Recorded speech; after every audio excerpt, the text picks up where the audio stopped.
Hello students, for the past few days we have been studying the entire syllabus of mathematics using pen paper. So मुझे लगा आप थोड़े bore हो गए रहेंगे, so I decided to have a classroom lecture for you. हम लोग ने previous दो slides में 3-dimensional geometry का जो part है वो study किया था. I'll just revise the entire part of 3D that we have studied in the pen paper lecture. The first point that I gave you was what are direction cosines, that is cos square alpha plus cos square beta plus cos square gamma is equal to 1. अगर कोई भी एक line segment if it is making an angle of alpha beta gamma with the positive x y z axis, तो that line segment, that particular vector should satisfy this given equation. ये equation को हम लोग बोलते हैं the equation of condition of existence. अगर कोई भी एक वेक्टर अगर एक स्पेस में एग्जिस्ट कर रहा है तो that vector should satisfy the given equation. Based on these equations we had few CED points, that is ये इक्वेशन अगर मैंने कन्वर्ट किया as sin square alpha plus sin square beta plus sin square gamma तो उसकी value आ जाती है 2. Point number 3, the same equation I can rewrite as cos 2 alpha cos 2 beta cos 2 gamma is equal to -1. How did we derive these equations? आप मेरा videos देख सकते हो, उसमें मैंने ये पूरा कांसेप्ट जो है वो एक्सप्लेन किया है.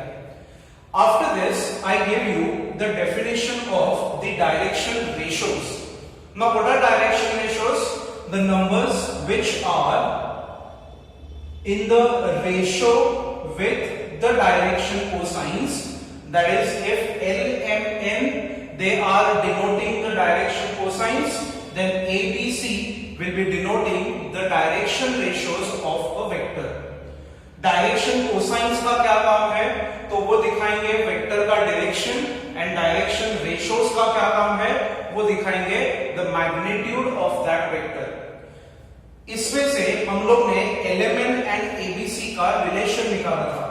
The relation was L is equal to A under root A square plus B square plus C square, M equal to B under root same factor है a square plus b square plus c square, and n is equal to c upon the same factor a square plus b square plus c square. This is what we have studied in the previous lecture of the direction cosines, direction ratios, that is the continuation part of vectors, which is the three-dimensional geometry. Today I will be discussing few properties of DRs. मतलब ये जो ABC है उसके थोड़े properties हम लोग discuss करेंगे. वो प्रॉपर्टीज बहुत ज्यादा इंपॉर्टेंट है एज पर the numerical section, CD section, theoretically भी आपको यूज करना है.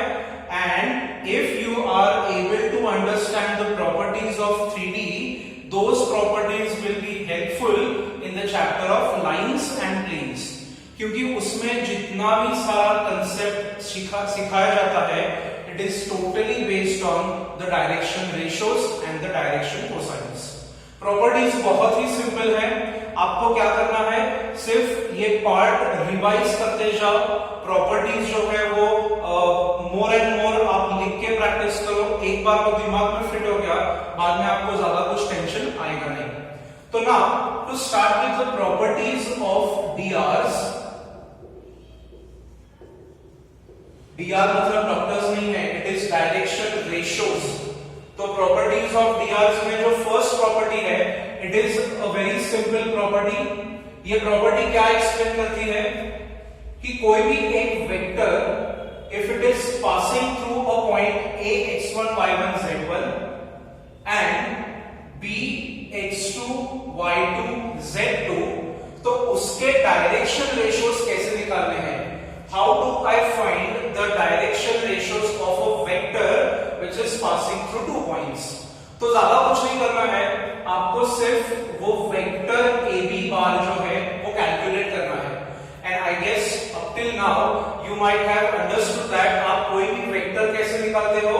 तो it is position vector B bar minus A bar. second minus first.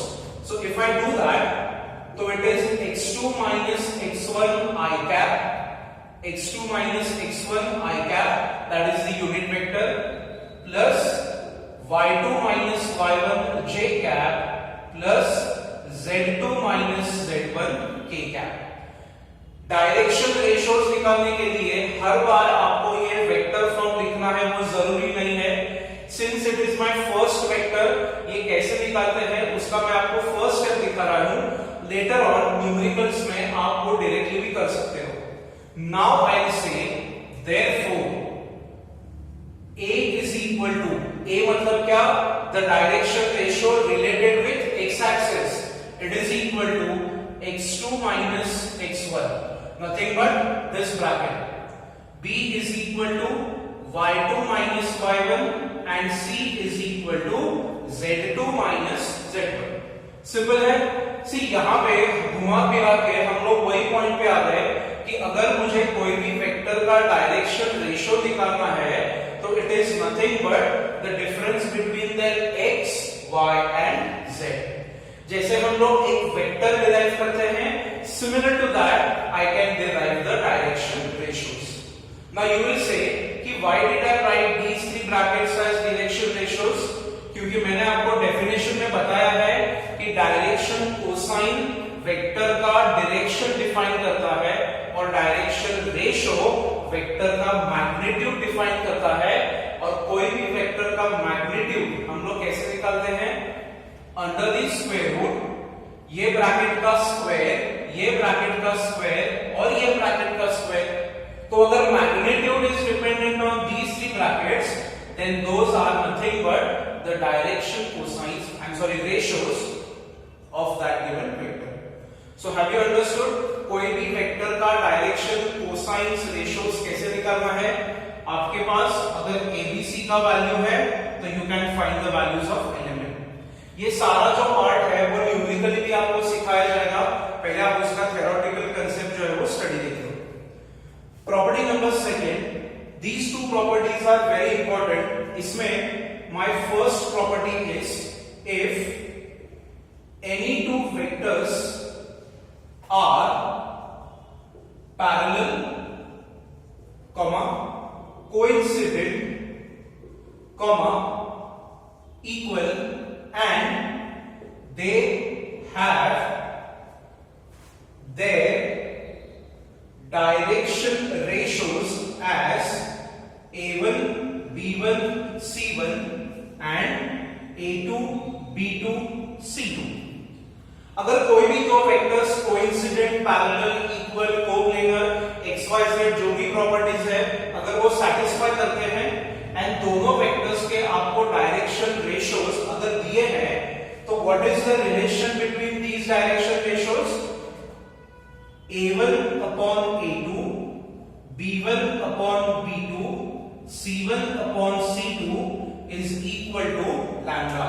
मतलब अगर कोई भी दो vectors parallel, coincident, collinear, coplanar है तो उनके जो डायरेक्शन रेशियोज हैं they will be in a constant ratio, that is a1 upon a2, b1 upon b2, c1 upon c2 is equal to lambda.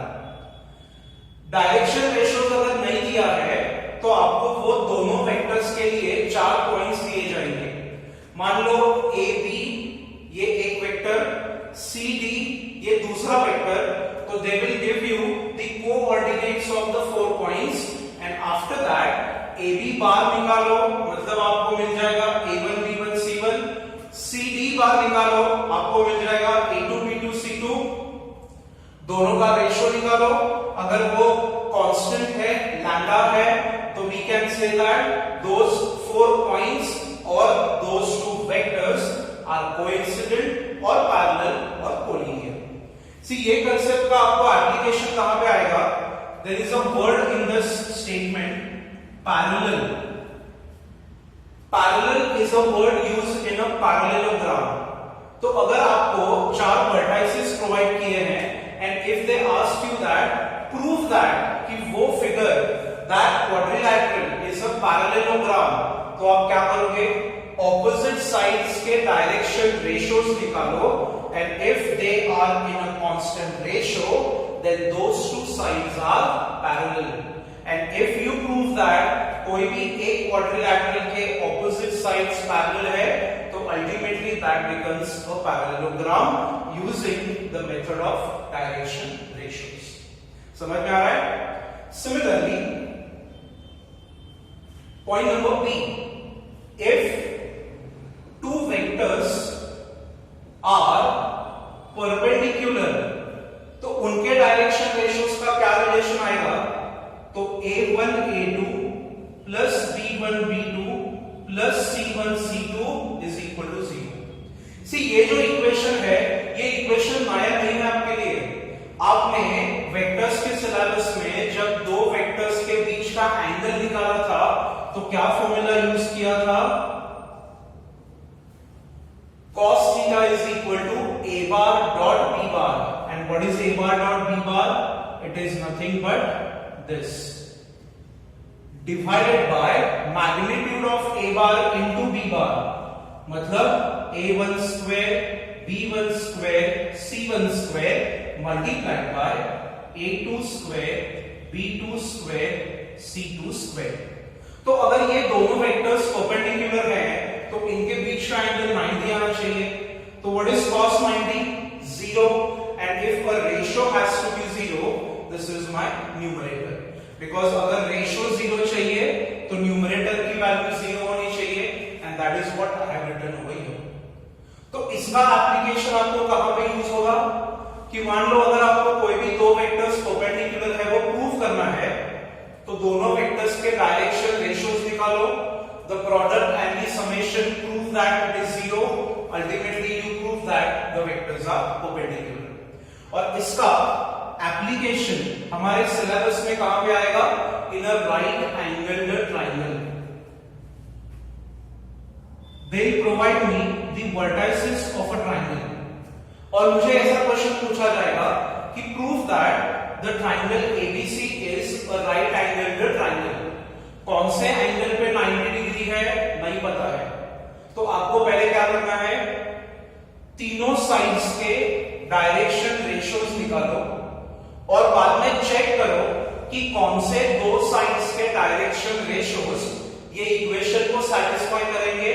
तो अगर मान लो AB एंड BC ये दोनों के डायरेक्शन रेशियोज ने ये इक्वेशन सैटिस्फाई किया है, तो we say that vector AB bar is perpendicular to BC bar, and therefore my angle B will be a right angle, and hence the triangle ABC is a right angled triangle।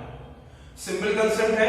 Numerical section एक बार आ जाएगा तो you will be very much comfortable with what I am speaking right now, but you have to know this unless and until you study the theoretical part। आपको numerical section CD का हो या फिर JW का हो, वो simplify करना is very difficult. सो पहले ये स्लाइड में I have given you 3 properties how to find the direction ratios when a vector passes through 2 points. Parallel vector का डायरेक्शन रेशियोज का क्या रिलेशन है, and what about the perpendicular. Next slide में मेरे सिर्फ 3 कांसेप्ट्स बचते हैं जो मुझे यहाँ पे एक्सप्लेन करने हैं। एक बार वो हो जाए then we can start with the numerical section। so please go through this, pen paper लो, नोटबुक्स लो, उसमें ये नोट्स बनाओ, क्योंकि अभी जैसे जैसे ये लॉकडाउन का सेशन बढ़ते जाएगा, आई गेस और आई डाउट कि हमें ये वीडियो लेक्चर्स पे ही हमारा पूरा सिलेबस जो है वो कंटिन्यू करना है। सी मैथमेटिक्स 1 का सिलेबस बहुत ही ज्यादा सिंपल है।